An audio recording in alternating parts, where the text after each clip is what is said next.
to the VNC viewer.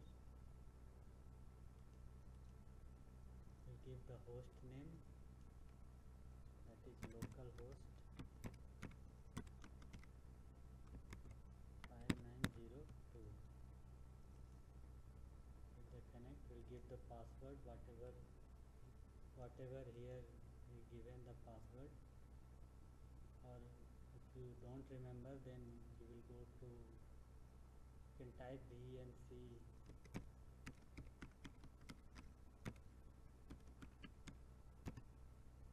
Now you give the same password here.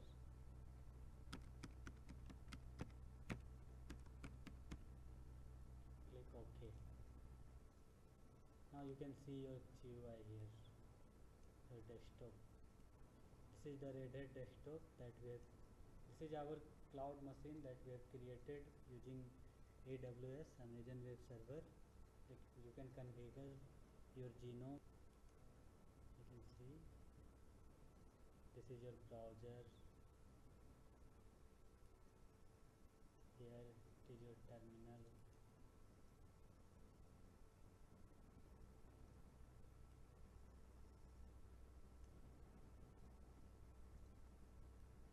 Thank you.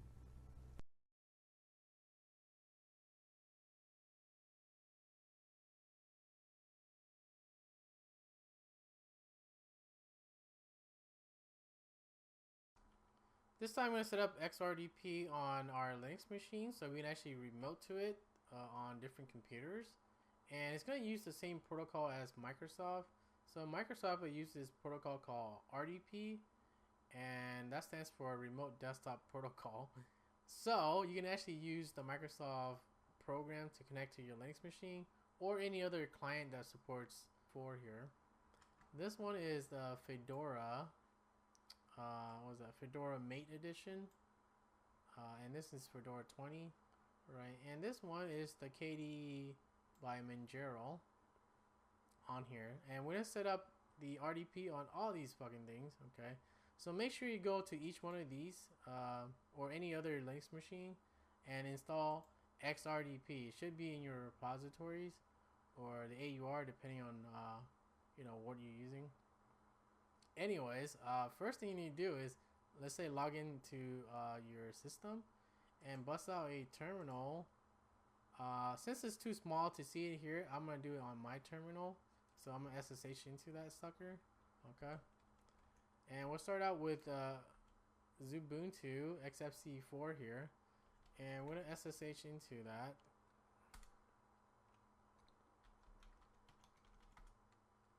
Right, so we're in our Ubuntu system slash Debian, whatever.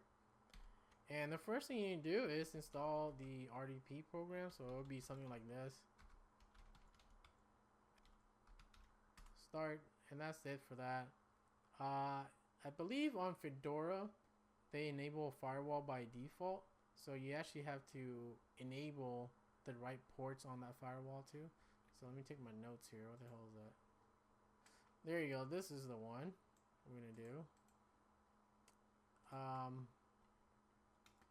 So to enable the firewall ports, because the default port on RDP is 3389, and that's all you gotta do for that one. And it'll say success.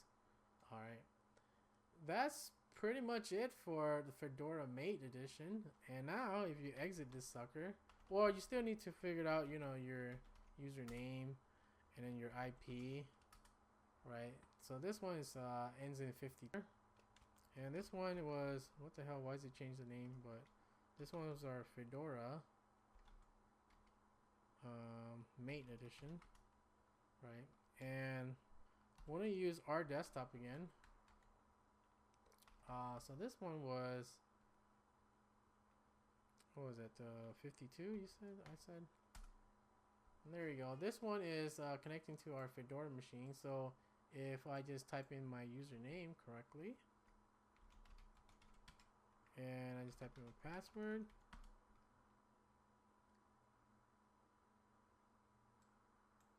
it should work. And there you go. This is the Mate edition of Fedora, and that we connected into, right?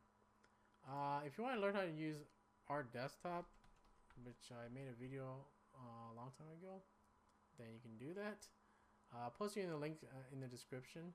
But this one, let's make it bigger here.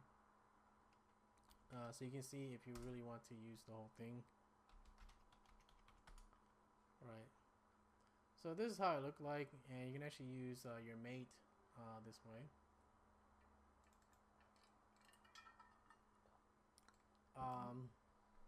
You know, all the other programs that comes with it. So I don't know what you got in here. We'll bust this one out. Why not? Accept. So that's how you would use our desktop to remote into your Linux machine that has a XRDP server on Fedora there. Let's go for the last one. This one is Manjaro KDE, which will represent Arch and KDE and also what was that, systemd. There you go. Anyways, for Manjaro, one ends in a, what the hell is my notes here? Oh, 201, okay.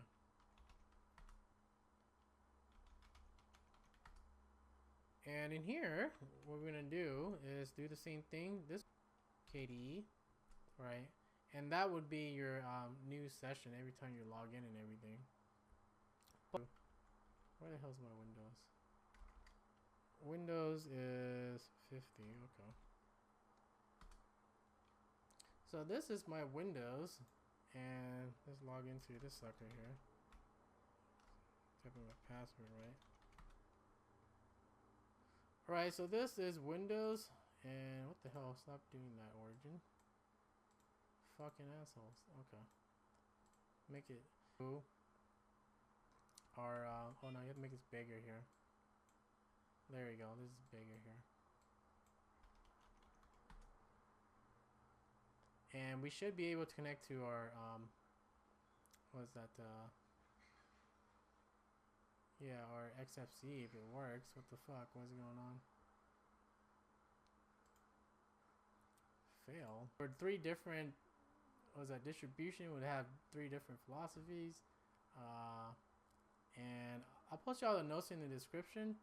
That's really it for this one. If you want to do It slipped out, so I decided this year I'm just going to intentionally say those words and tell anyone who brings kids that they're terrible. All right. So the general idea here is fairly simple.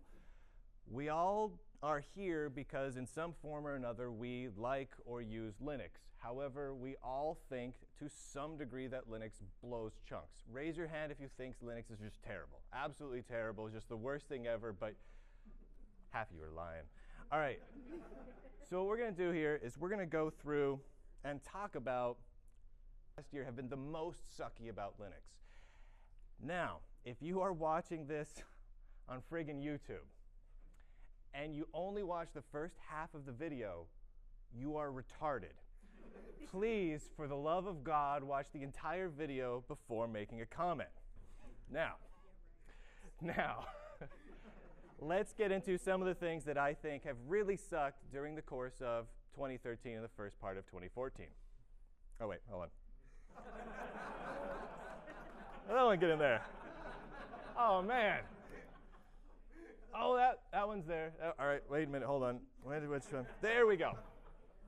Sorry, just extra slides. So, one of the things that has really just got my panties in a wad over the last year or so, and this is not something new, this is something that's pissed me off for a long time, but it just keeps happening, is needless, senseless, ridiculous amounts of forking. Now, the greatest example, I think, is the OpenSSL thing. One little heart-bleedy problem, and someone comes along and decides, oh my God, OpenSSL will never work. We have to fork it. We have to put Libre in the title because that's what we do when we fork things. And we'll start a whole new project because obviously having one of the most important pieces of software in the world is super easy to maintain. So let's maintain packages for a new release of a distro is super exciting and is way up there on your list of things to do this weekend. Dude, Fedora, your tweet. All right. You are not reliable at all. So basically, we have a lot of duplication of effort. Now, does Microsoft have that problem? No. Does Apple have that problem? No. No, they really don't. And you could say, well, that's just simply because the Linux world is filled with thousands of Microsofts and Apples all doing their own thing. But we're really not. We're all using 99% of the same software. It seems like we could do something like we could all standardize on a Red Hat base even. I mean, that's a stretch for me because I don't even really care for Red Hat or Fedora much. But you could standardize on a base and everyone becomes much more productive. You have a common set to build from, and that just generally makes sense to me.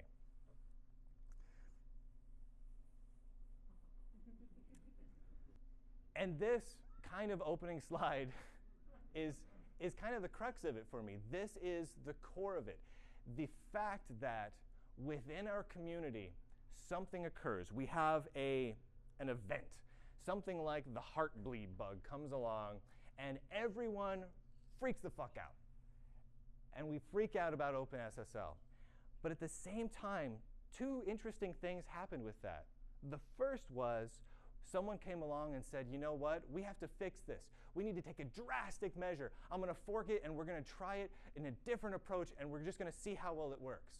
And the second was everyone on the internet thought, wow, how did we get to this point? How did we get to the point where something so critical like OpenSSL is not well funded? How is it that all these companies rely on it, proprietary companies, open source companies, and yet we don't have any good funding for this super critical project, and everyone reacted? Even freaking Microsoft threw some cash into the pot. They're like, we need to make sure this is great. So now, yes, we have two. We have two SSL things, but the reality is one of them is just going to end up dying off or getting merged back in with the other.